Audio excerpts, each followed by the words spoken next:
Exchange-traded funds, or ETFs, have become increasingly popular in recent years as a way to invest in a diverse range of assets.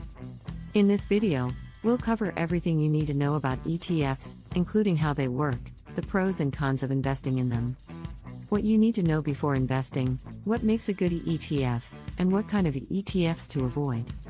ETFs are investment funds that are traded on stock exchanges like individual stocks.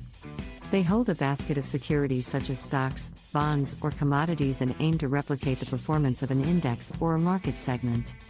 When you invest in an ETF, you are buying a small piece of the underlying assets held in the ETF. Take the QQQ ETF for example. QQQ is the ticker for an Investo's ETF you can buy in the market.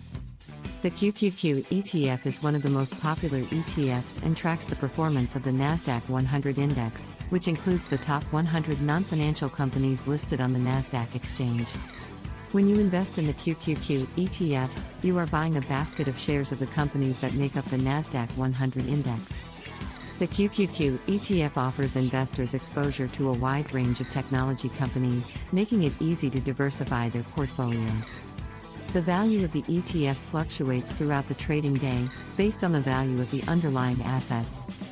ETFs offer investors exposure to a wide range of market sectors, making it easy to diversify their portfolios and minimize risk. They also offer low costs and high liquidity, making them attractive to many investors. Before investing in an ETF, there are several things you need to know. First, you should research the underlying holdings of the ETF to ensure they align with your investment goals.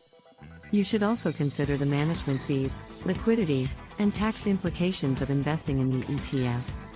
Investors should also be aware of the potential risks of investing in ETFs, such as short-term market fluctuations and the risk of loss if the underlying assets decline in value. It's important to have a long-term investment strategy and to avoid making emotional decisions based on short-term market movements. When looking for a good ETF, investors should look for one with a low expense ratio, a well-diversified portfolio, and a strong track record of performance. Investors should also avoid ETFs with high management fees, poor liquidity, or complex strategies that may not align with their investment goals. In conclusion, ETFs offer investors an easy and cost-effective way to diversify their portfolios and invest in a diverse range of assets. However, investors should be aware of the potential risks and do their due diligence before investing. By researching the underlying holdings, management fees, liquidity, and performance history, investors can find good ETFs that align with their investment goals and avoid ones that may not be a good fit. Thanks for watching.